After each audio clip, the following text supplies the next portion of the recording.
Hi, this is the beginning of our second half of Chapter 4 in Regular Stats 4.2. We're going to spend about a week and a half on this, on what we call the binomial and geometric distributions. And today we're going to just start with the binomial distribution with just using a formula. And then on my next video, we'll talk about how to use the calculator for a binomial. Before we start this, you do have this in your packet. You have it already filled out. I'm going to choose to fill out a blank one so you can follow along, and I'll go a little slower that way. When you're doing this formula today, you're going to have to remember how to do a combination on your calculator. So I just made one up here. This is a group of 10 choosing 4. And when you're on your calculator, remember you have to go math and then PRB, and then it's number 3. So the way you would type this one in is you would type 10 and then math, PRB, and you'd pick the combination one, number 3, and then you'd put a 4, so that this answer would be 210. That's how you use the combination button. Okay. The binomial distribution has certain properties that go with it. When we do eventually enter it into our calculator, which will be the next video, the N stands for the number of trials that we have. The P just stands for the percent or probability. And the X is what we end up wanting out of that N. There are 4 properties that go along with the binomial. I'm going to circle number 1 because number 1 is going to be different when we do the geometric. Otherwise, we'll have the same ones. But for a binomial, you need a fixed N number of observations or trials. Again, you have these notes if you still have your packet, so you can just follow along. You don't have to be writing anything. We also need our trials to be independent, which means that the first trial isn't going to affect the next trial, kind of like flipping a coin. The first one I flip doesn't affect the second one that I flip. The probability, I'm going to abbreviate that, is the same for each outcome. I can't change the probability, so it's not like when I pull a card from a deck, then obviously it's changing every time. This is the same every time, so if I flip a coin every time, the probability is the same. Or if I'm shooting free throws at the gym and I have a 70% free throw percentage, I'm going to hit 70% every time. It doesn't change. And then lastly, we have what we call a success or failure. Now, that doesn't mean it's 50-50. It is if it's a coin. But like I said, if I was in the gym shooting free throws, I'm either going to make it or I'm not. But if I'm a 70% shooter, I'm going to make it more than I'm not. But I have a success or failure outcome. Those are what we call the binomial properties. If something is binomial, then for me to figure out the answer to how many successes I'm going to have comes with this formula here. The probability of X happening is going to be equal to the combination of X choose N times the probability to the X power times 1 minus the probability to the N minus X power. Sometimes that 1 minus P, depending on, I know in our textbook sometimes, though we've used the textbook, but sometimes 1 minus P is also called Q, but we'll call it 1 minus P. So if the probability is 70% that I make a free throw, it's 1 minus P is 30%. Now this is the formula we're going to work with today on the homework that is assigned for this day. And basically they're going to give you N, X, and P, and you're just going to have to plug stuff in. We're just going to practice doing that today. Got a few examples for that to happen. In this example down here, it says that John guesses on a 5-question multiple choice quiz. There are 4 choices for each question. Is this binomial? So what that's asking is go back to these 4 checklists. You'll be doing this in the homework too. Are all 4 true? Well, first of all, is there a fixed N? Yes, there is. There's 5 questions. Are the questions independent of each other? Sure, the first question is not going to influence my answer on the second question.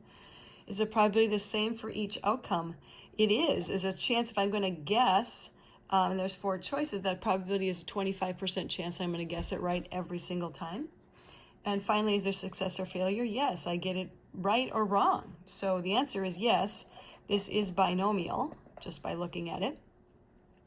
And then I want to do a little table for you of how to get the different choices that could happen if I'm randomly guessing. So if I make a little table like we just finished in the last unit,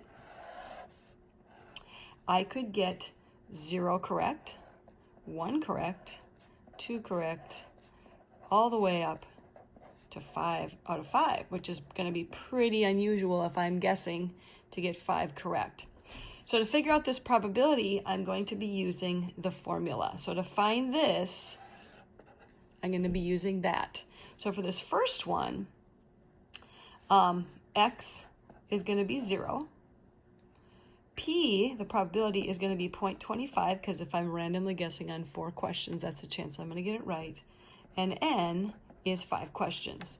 So really now it's just a matter of plugging in 5 there, 0 there, 0.25 there, 0.25 there, 0, 5 minus 0. So it's not a nice formula, but really I just need to plug it in. By the way, we're going to skip the histogram, so don't worry about that if I'm using the space right now. So if I use that formula, I have C and I have 5 and a 0. I have 0.25 to the 0 power, 1 minus 0.25 to the 5 minus 0 power. So really I'm just plugging in those 3 variables into the formula. If you go to your calculator and figure out what 5, math, PRB, choose 0 is, you actually just get 1. So that's 1 times, anything to the 0 power is always 1, times, this is 0.75 then, to the 5 minus 0 to the 5th power. So basically I'd have to take my calculator out and go 1 times 1 times 0.75 to the 5th power. And again, if I round that to get about 0.24. Now, I'm not going to take the time to do all the rest the long way, but to fill out the rest of this table, if I just switch out the 0 for a 1 and do the same thing again, I get 0.40. And if I switch it out with a 2, I get 0.26. You certainly could check that if you wanted to. Here I get 0.09, 0.01, and then 0.0009, because it's very unlikely that I'm going to get all 5 right when I'm randomly guessing. You can always check this. Remember, these probabilities have to equal 1. I did some rounding, but it's pretty close. If I had to do a histogram, you have it on your picture there. It would be easy to do. I would just make a little graph where I'd have this go up to 0.24, 0.40, etc. It's kind of a skewed right graph. So what are you going to be doing for the homework today? This is what it's going to look like, these extra examples down here that you have already filled out, but I'm going to go through them anyway. It says you have a 15% chance of having type B blood. You randomly sample 4 people. What is the probability that exactly 1 person has type B? So first of all, if I go through that checklist again, I have a fixed number. I have 4 people. They are independent of each other. Your blood type's not going to affect the other blood types. The probability is the same for everybody, 15%, and I either have the blood or I don't. So yes, this is binomial. So on this particular problem, X is going to be exactly 1 person, P is 0.15, and N is always the bigger number, 4 people. So I just have to go to my formula and plug things in.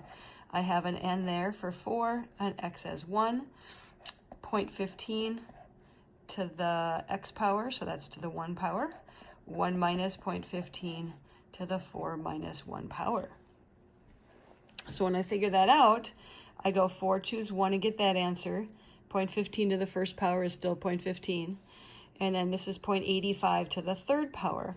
When I multiply all that out, I should be getting about 0.37 or 37%. So there's a 37% chance that if I have 4 people, I ask if they have type B blood, that exactly 1 person is going to step up and say, yes, they do. So 0.37. But I'm just using the formula to do that. The next one says, what is the probability that no one has type B blood? That's just a scenario where X is 0, P is still 0.15, and N is still 4. So plugging in, like you have on your sheet, 0.15 to the 0, 1 minus 0.15 to the 4 minus 0. When you figure that out, you get 0.52. And the last one's a little trickier. It says, what is the probability that at least 3 have type B blood? Well, at least 3 means they either have 3 people that have it or 4 people that have it, because at least 3 and I have 4 people. So then I would have to do this formula 2 times and then add my answers together. I'm just going to go with 0.85 right away.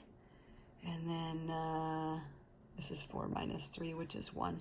And then I do it again for 0.15 with x equals 4, 0.85 to the 4 minus 4. This comes out, this one is 0.011, and this one is 0.0005, and I would need to add those 2 answers together to get 0.0115 is my answer for both of them to do that.